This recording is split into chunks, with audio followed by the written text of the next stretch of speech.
Hi, so it's Dr. Russ here, and we're going to do a forensic post-mortem on this first race at Gulfstream Park because a crime was committed. Yes, that's right, a crime.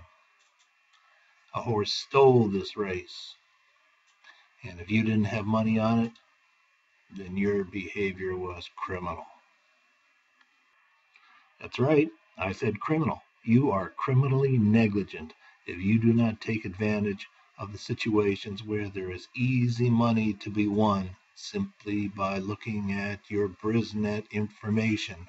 In this case, you didn't even have to look at the past performances. All you had to do was look at the BrizNet.com summary sheet. Uh, so here we are, we're at the summary page of a BrizNet. Past performances. Gulfstream Park, Friday, May 16th, 2014, 1 mile, claiming race, 62.50. Now, what's the first thing that you need to figure out when you're handicapping?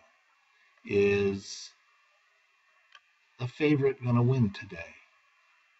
And if not, why not?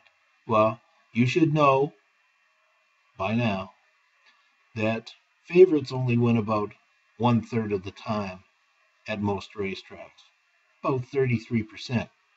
So the first thing that strikes us about our BrizNet information here is that favorites are winning only 24% of the time. Now, that's not a huge sample, only 21 races, but still, this is a tip-off that maybe we should look elsewhere in this race for a winner besides the favorite. And indeed, we find out that although 71% of the races are won by horses under 5-1, we've got 14% between 5-1 and 10-1, and another 14% over 10-1. So this is exactly the kind of race where there's a great opportunity for a long shot to come in, because 28% of the time the winners are going to be over 5-1. All right, so let's get down to analyzing the race by looking at the summary. What are the important pieces of information? First thing that we should see that just leaps off at the page at us is that, like most races at Gulfstream Park, there is a speed bias. 76% of the races are influenced by a speed bias. What else do we see? And this is based on a fairly substantial number of races. 201 races have been won, and out of those 201, 24% went wire to wire. And who's doing the wire to wire? Well, it's the horses that are ranked E++, meaning they are early speed horses who have a strong tendency to get to the front and stay there. 41%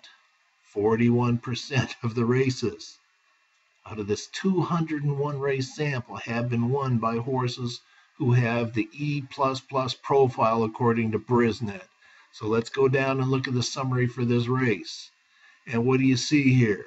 You see a really good favorite, Hot Coffee, 7-2 in the morning line, deserves to be the favorite. It's the class of the field, has the highest ACL, best speed rating 2 races ago, best late pace. Well, that late pace isn't going to do much good if one horse is alone on the lead. And guess what? There's only one horse in this race that has an E++.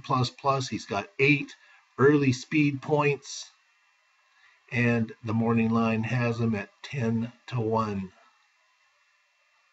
So, but not only that, if you look, you'll see that he's not bad in terms of late speed either. He's got an 85, and there's only one horse in the race that has a higher late speed figure, and that's the favorite, Hot Coffee. So let's go and see what happened in this race. So was there a crime committed here? You bet there was. Skipped to the gold, stole the race on the lead. Got an easy lead, was first at the quarter, first at the half, first at 3/4, had a 2.5 length lead in the stretch, and won easily at odds of 5.7-1.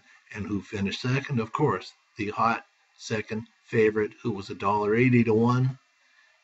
But what's criminal here is you can see the payoffs: $13.40, $5.40, and $4 to show. But let's look at the Exactor.